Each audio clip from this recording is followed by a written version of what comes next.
look at worldly dangers, John warns us of some worldly dangers. In 1 John 2, verses 15 through 17, specifically verse 16, he tells us about some things that we need to watch out for. Some things that we need to pay very close attention to. 1 John is a great book. 1 John chapter 2, it really does just tell us how it is. And that's what we're going to look at this morning, are worldly dangers. What are some dangers we need to look out for? We're going to take our 3 points from 1 John 2 and verse 16. What is the first point that we will look at? John tells us, beware of the lust of the flesh. The lust of the flesh. There are so many people who struggle with this. You know, if you go to Galatians 5, verses 16 through 18. Look what Paul has to say. John warns us about lusting after the flesh, going after those things. And what does Paul have to say in Galatians 5, verses 16 through 18? This I say then, walk in the Spirit, walk after the Spirit's teachings, and ye shall not fulfill the lust of the flesh.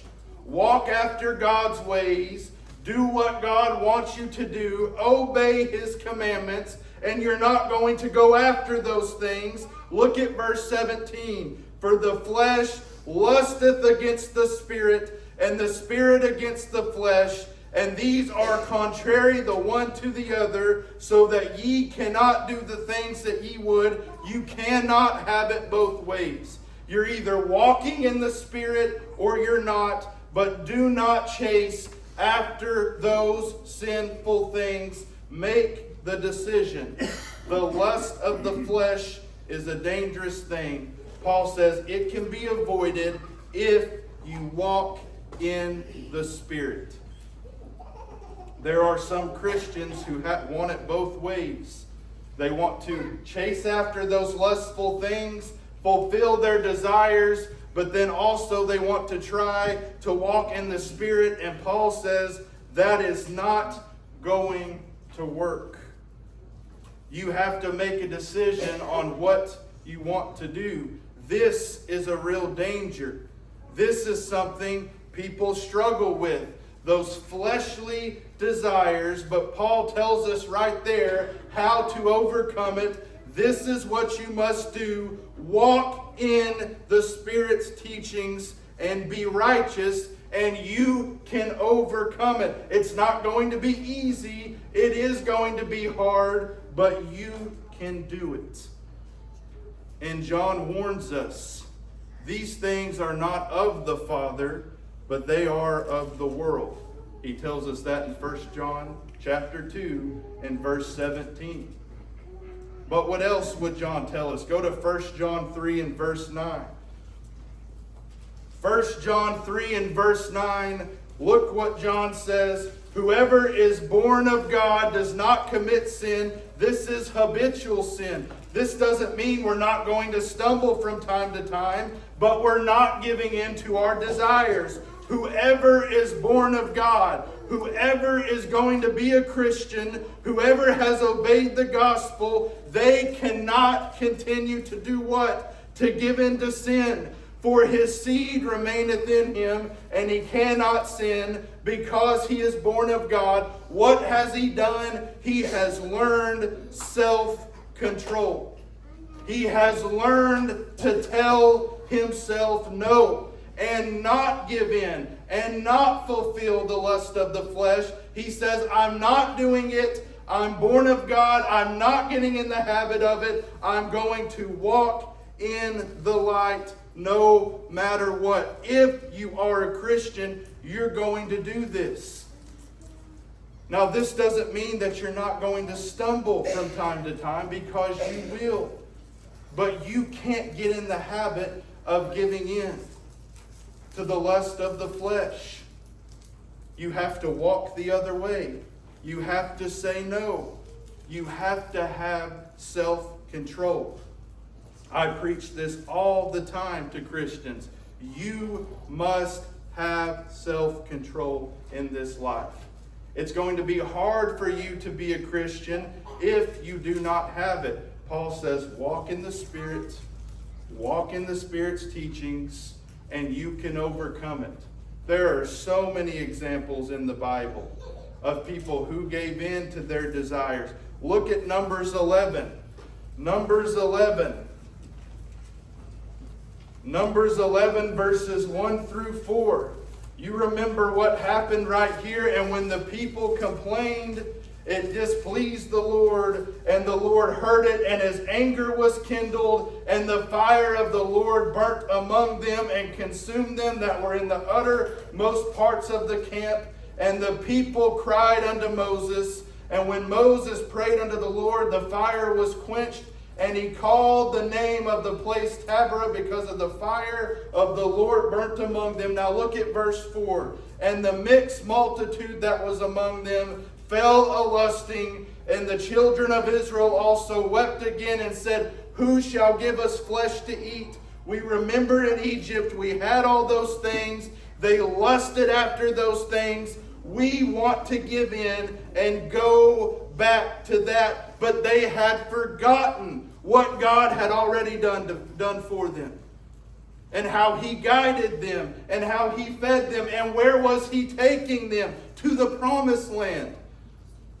But because that lust was so strong, what did they say? We want to go back. Give us this. And they had forgotten all the things God had done for them. Right?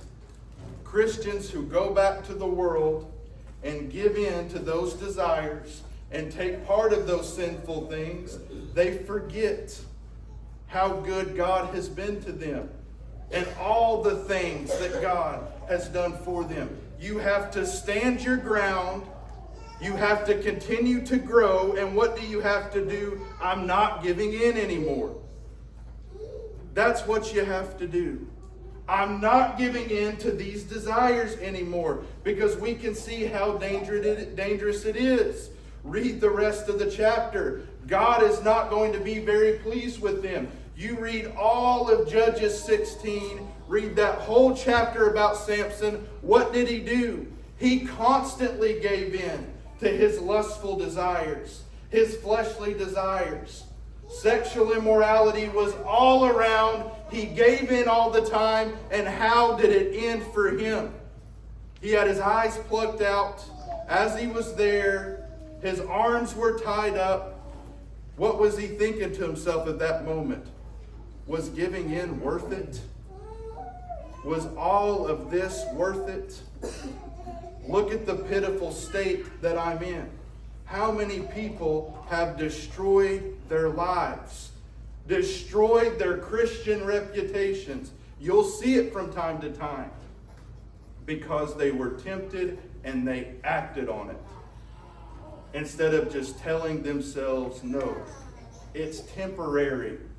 It's not going to last long, but eternity lasts forever. Sometimes we forget that. Look what happened to Samson. Because he gave in, it destroyed him. Now I do believe Samson will be in heaven, because what did he do? He repented right before he died, and he's in Hebrews 11, right? He's in that hall of faith. He humbled himself. But what's going through his mind after they're doing all these things? This was not worth it. It's not worth it. It's never worth it. It's better just to live righteously. Look at Judges 2. Judges chapter 2.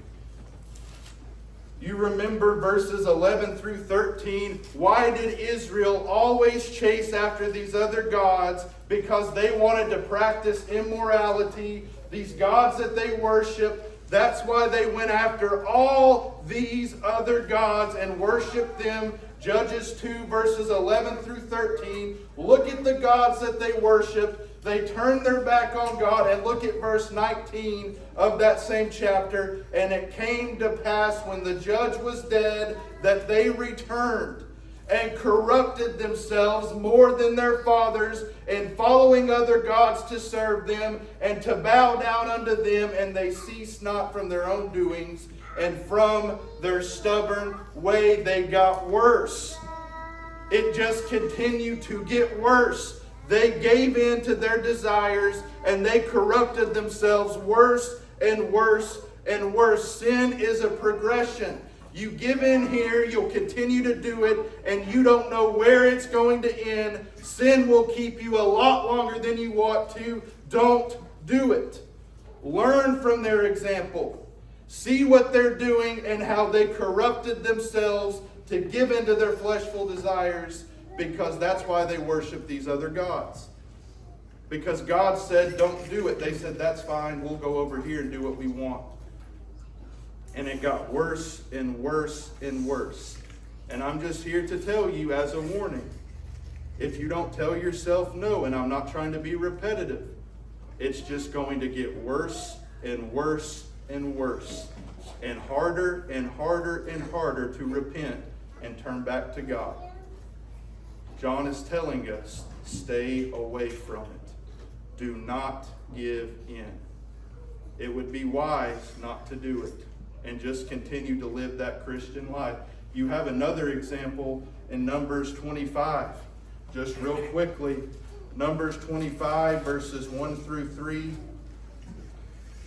It says, and Israel abode in Chittim, some say Acacia Grove, it's the same place. And the people began to commit whoredom with the daughters of Moab.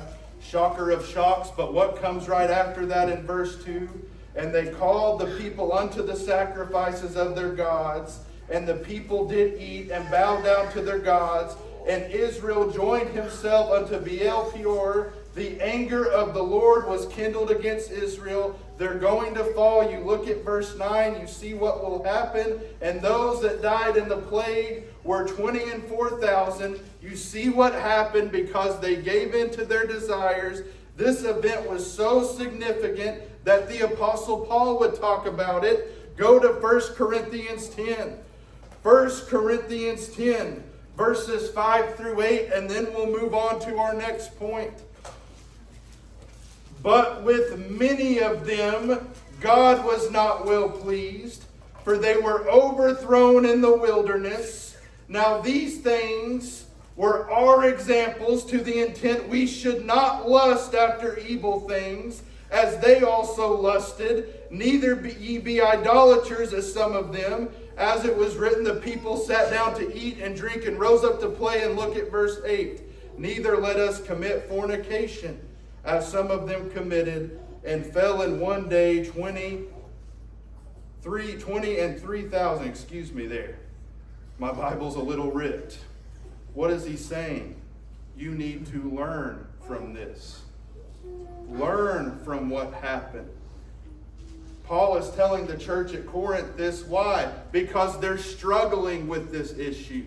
They absolutely are. And what is he telling them? Learn from this right here. Don't give in. It destroyed them in Numbers 25. It's going to destroy you spiritually. Do not give in. Paul mentioned it. Lessons from the Old Testament, right? He went back. This is important to understand. The lust of the flesh. What is the second thing that we'll look at that John mentions in 1 John 2 and verse 16? That is the lust of the eyes. We have the lust of the flesh. Now we have the lust of the eyes, covetousness. What did Job say in Job 31 and verse 1? I have made a covenant with my eyes. I have made a covenant with my eyes that I will not lust after a maid or a woman. He says, I have made a covenant. I am not going to look upon evil. I am not going to lust. I have made this decision, a covenant with my eyes. I'm not going to lust after evil things. I'm going to turn the other way. Now, this was a man that was suffering a lot, was he not? But he was still trying to be righteous. After he had lost everything, he's saying, I'm still not going to look at evil. I'm still going to be righteous. What a man Job was. Look what it says in Isaiah 33. Isaiah 33.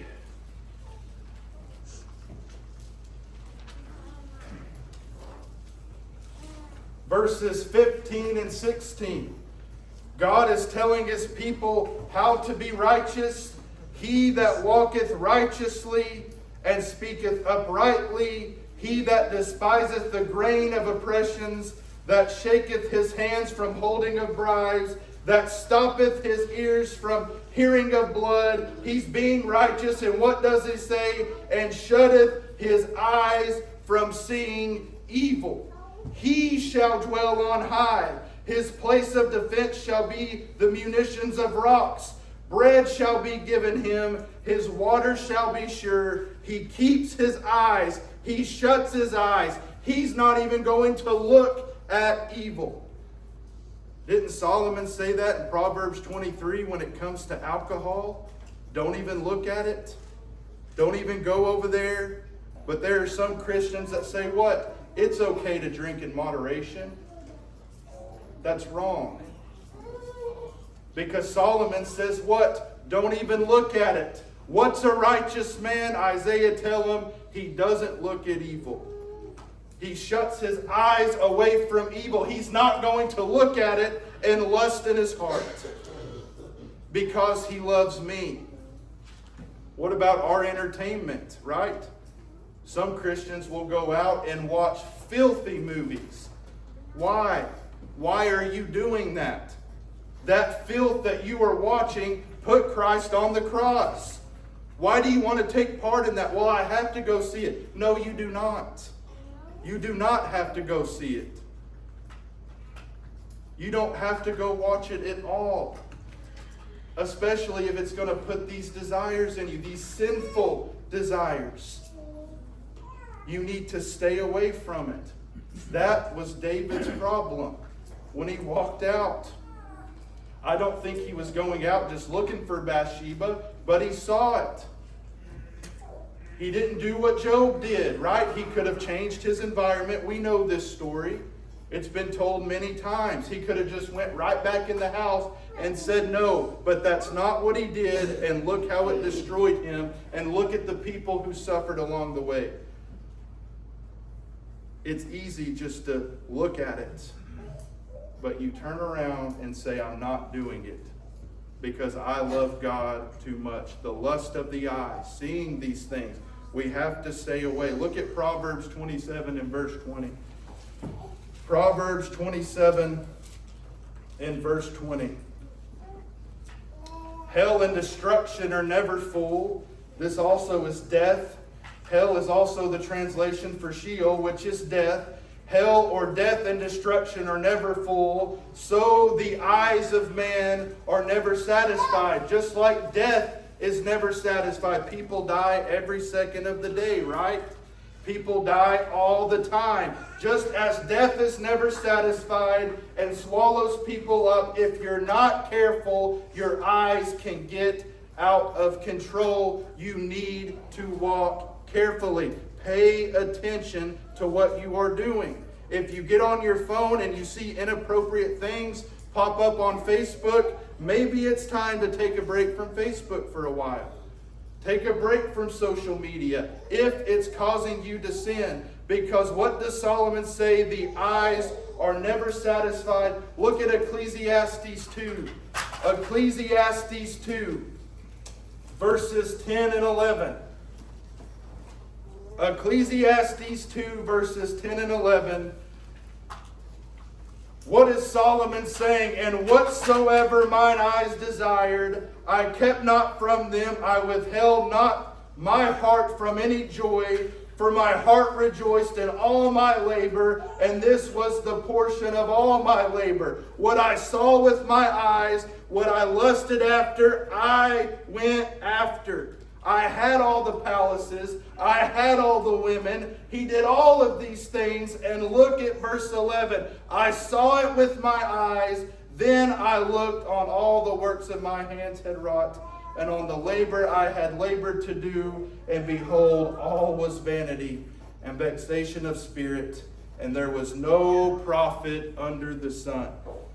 I saw it and I wanted it, but it was vanity. It was all vanity. Right? I had all of those things. It was vanity. I lusted after those things that I saw with my eyes. I coveted, I wanted, I had to have. Some said Solomon was the richest man to ever live, but it was vanity. Be righteous. That's how he ends this book. Fear God and do his commandments. Solomon's at the end of his life here when he wrote Ecclesiastes. He's seen it all. Fear God and keep his commandments. Are we doing that? Are we doing that? Peter would warn us too. Go to 2 Peter 2 and verse 14. 2 Peter 2 and verse 14. What does Peter say? Having eyes full of adultery, that looking again, and that cannot cease from sin, beguiling unstable souls, and heart they have exercised with covetous practices, cursed children. You notice what he says right there, having eyes full of adultery. It's become a habit to them. They're looking constantly, and they're doing it. They cannot cease from sin. They're eager to do it. Why? Because they're looking at it and they're going, and that is what they are making the decision to do. Peter says, don't do it. Cease from sin. Don't continue in it. Change your environment. Do what you have to do. In Lamentations 3 and verse 51. What does Jeremiah say as he sees the devastation of his people? He says it clearly. What I saw with my eyes affected my heart. Now in context, he's talking about all the devastation he's seeing from his people. They've been destroyed, they've died, but he's saying what I'm seeing with my eyes, it's going straight to my heart. What's the broader application? What we see with our eyes, it will affect our heart. It will 100% affect our hearts and our living. We make a covenant with our eyes and we say what? We are going to be righteous. You have the lust of the eyes. What's the third thing that John warns us about? And this is so important, and this is our last point. Of course, it's 3, and that is the pride of life. I don't think this is just a pride where somebody says, I'm better than this person. This is a pride where you think you don't need God. You have everything. You don't need him whatsoever. You've got a good retirement. You've got a good bank account. You have a nice home. You're paying your mortgage off. I don't need him. I have everything. It's the pride of life. But you do need him. And you're definitely going to need the Lord on the day of judgment. You know, if you go to Daniel 4, we'll look at some verses, and then the lesson will be yours. You remember Daniel 4 and verse 30, when God humbled Nebuchadnezzar. He absolutely did.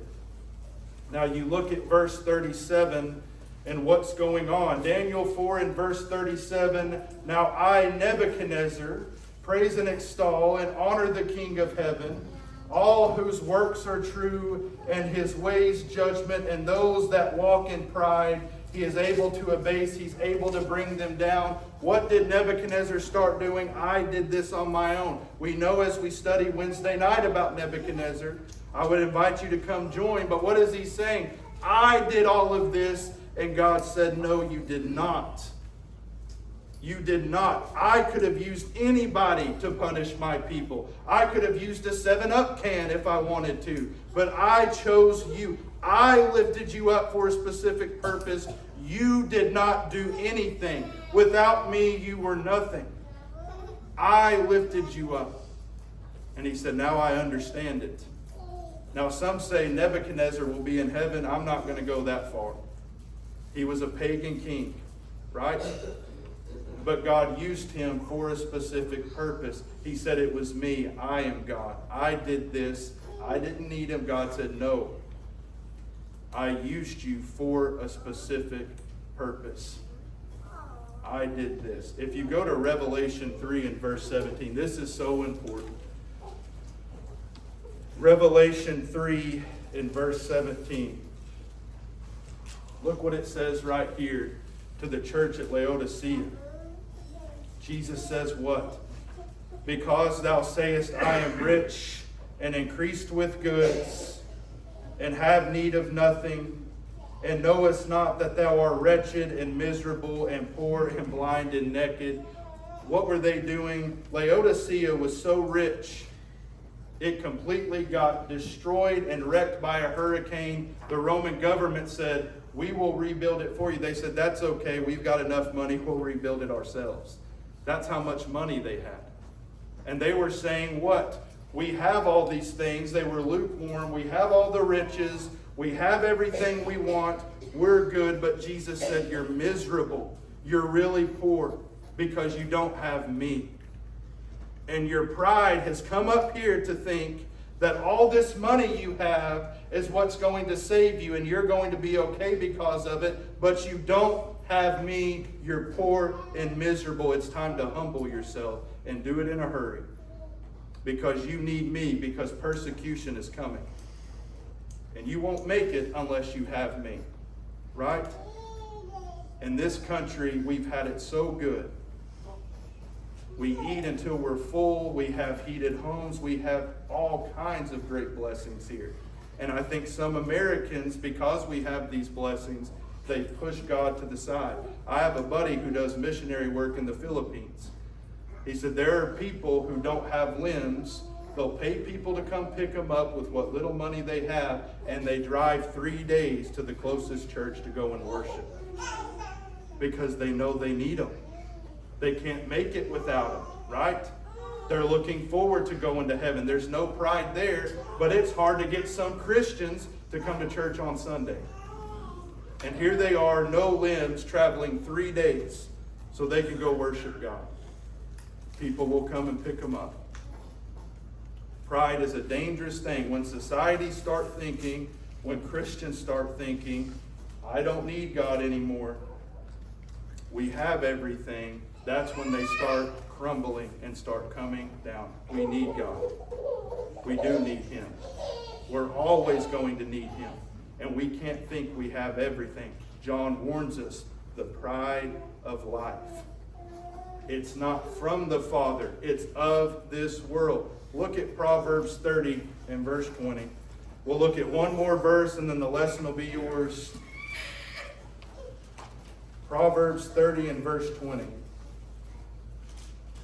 What is the problem with pride? Here's another problem. You think you don't need God, but what else? Such is the way of an adulterous woman. She eateth and wipeth her mouth and said, I have done no wickedness. I've done nothing wrong. That's the other problem with pride. Some will say, I have no sin. I've done nothing wrong. I don't need Him. Everything is good. You remember in Matthew 12. Matthew 12. Verses 22 through 24. As we bring this lesson to a close. Matthew 12 verses 22 through 24. Then one brought unto him one possessed with a devil, blind and dumb, and he healed him insomuch that the blind and dumb both spake and saw. They saw the miracles that were happening, and all the people were amazed and said, Is this not the son of David? But when the Pharisees heard it, they said, This fellow doth not cast out devils, but by Beelzebub, the prince of the devils. Why would they say that? You just witnessed a miracle, right? But it was that pride. They said no. No. He is not the Son of God. Their pride got in the way of them coming to the Lord. And that's happening with so many out there today. And then in Luke 12, you remember Luke 12 verses 16 through 21, as we bring this lesson to a close, you had the rich fool. What did he say? I'm going to kick back. I have everything.